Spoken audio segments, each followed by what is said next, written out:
원래 프리랜서의 삶이 외롭죠. 근데 두 가지가 있습니다.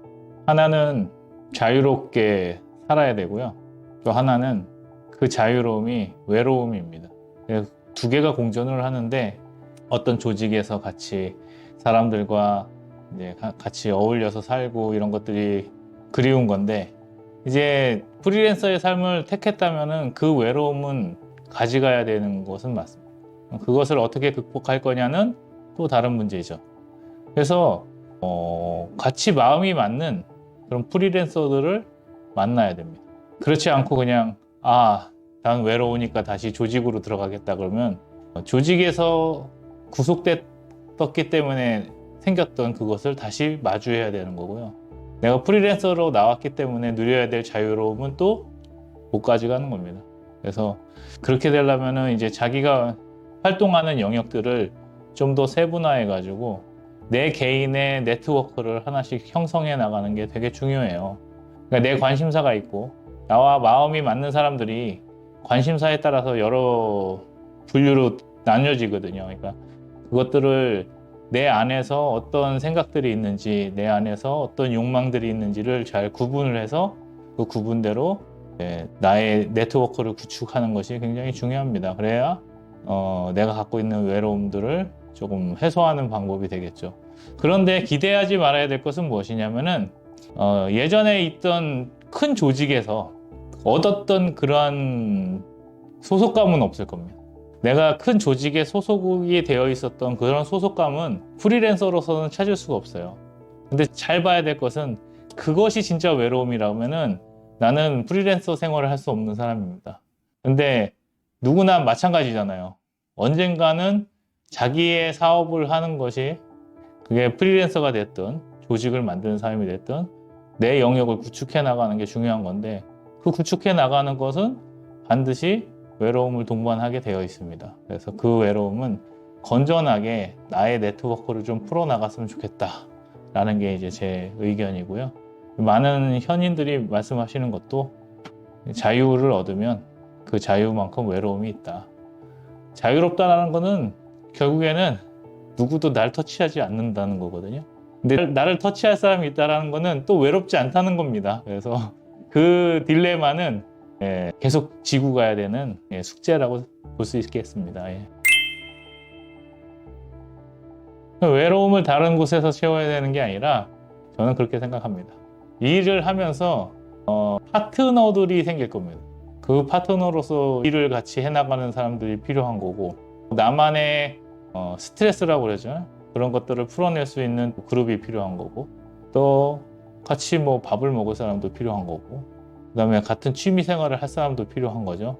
근데 그게 회사에서는 대기업 안에서는 그게 부분적으로 다 조금씩 채워졌습니다. 나의 동료와 같이 밥을 먹고 나의 동료와 같이 영화를 보고 나의 동료와 같이 회식을 하고 이러면서 소속감을 가져가면서 풀 수 있었던 문제들이 프리랜서가 되면은 그런 것들이 없어지는 거죠. 내가 동료로서 같이 영화 볼 사람은 없는 거고 내가 동료로서 같이 회식할 수 있는 사람은 없는 거죠. 하지만 내가 같이 밥을 먹을 수 있는 친구들은 있는 거고 내가 같은 일을 하면서 협력할 수 있는 파트너들은 있는 거죠. 그래서 그런 것들을 나의 욕구에 맞게 잘 구축해 나가는 것도 이제 프리랜서의 삶이라고 할 수 있죠.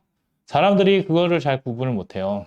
일에는 돈을 버는 일도 있지만 그냥 노는 것도 일입니다. 그리고 가족하고 같이 만나서 같이 밥을 먹는 것도 일이고 집안에 가서 집안 청소를 하는 것도 일입니다. 그리고 내가 가치 있다고 생각하는 곳에 가서 봉사를 하는 것도 일이고 내가 무언가 좀 더 배우고 싶어서 그것을 배우는 것도 일이거든요. 근데 그런 식의 일을 안 하고 우리는 다 돈 버는 일에 모든 초점을 맞춰버리는 거죠. 그러다 보니까 어떤 현상도 일어나냐면은 나는 봉사를 해놓고 돈을 달라고 하는 일도 있고 나는 취미 생활을 해놓고 회사에 연봉을 더 올려달라는 일도 있고 내가 동료와 잘 지내놓고 나는 일을 했다고 주장하는 것도 있습니다. 그래서 어떠한 것들이 진짜 일이고 어떤 것들이 돈을 버는 일이고 어떠한 것들은 나의 학습을 하는 일이고 어떤 것들은 나의 자존감을 올려주는 일이고, 그렇게 일을 좀 구분을 하시면 프리랜서로서 돈 버는 일과 그다음에 내가 나의 자존감을 지키고 나의 존재감을 확인하는 일은 또 다른 일이라는 것을 알 수 있지 않을까라는 생각을 해봅니다. 동전의 양면이라고 생각을 하시면 좋을 것 같아요. 그러니까 사람들이 자유로움도 있으면서 외로움은 없다고 하고 싶어요. 그래서 이렇게 결혼도 한번 생각을 해보세요. 그러니까 결혼을 하면은 어떤 사람은 결혼이 구속되는 거라고 너무 싫어하고 내 자유를 뺏긴다고 생각하는데, 결혼을 하면은 자유를 조금 잃는 대신에 소속감이 생기는 거거든요. 그 가정이라는 소속감이 생기는 건데, 사람들은 그런 거 생각 안 하고 나의 자유만 뺏기는 거에만 집중을 하면 그 사람은 결혼을 하면 안 돼요. 근데 언제 그게 이렇게 후회가 되냐? 어떤 사람은 돌아갈 가정이 있고 나랑 같이 밥을 먹다가 술을 한잔 하다가 갑자기 집에 가겠대. 근데 그 사람은 소속감이 있는 거예요, 집이라는. 근데 나는 자유롭잖아. 왜 저 사람은 가지? 라고 하는 거예요. 근데 그거는 그 사람이 소속감이 있기 때문에 돌아갈 곳이 있는 거거든요. 그러니까 배우자를 만나고 가정을 이루는 것도 사실은 소속감을 만드는 것 중에 하나니까. 그래서 프리랜서이지만 이제 내가 갖고 있는 공동체나 그런 소속감을 갖는 단체를 만드는 것도 하나의 일이라고 생각을 해요. 그 중에 제일 중요한 게 나의 가정을 이루고 그 가정에 나의 소속감을 많이 집어넣는다면은 우리가 일로서 느끼는 외로움보다는 좀 더 발전적인 소속감이 되지 않을까라는 생각을 해봅니다.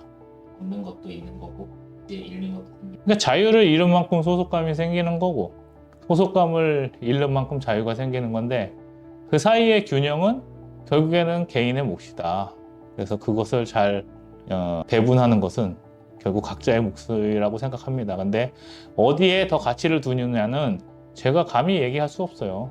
어떤 순간에는 소속감이 더 필요할 수도 있고 어떤 순간에는 자유가 더 필요할 수도 있으니까 그거는 개인이 갖고 가는 가치관에 따라서 달라질 텐데, 명심하셔야 될 것은 자유를 얻는 대신에 소속감을 잃는다. 소속감을 얻는 대신에 자유를 잃는다. 요거에 대해서만 명확하게 가져가신다면 감당하실 수 있지 않을까. 근데 대부분이 모르고 감당을 해야 되려니까 힘들지, 알고 나서 감당한다는 거는 선택의 문제라고 생각합니다. 예, 감사합니다.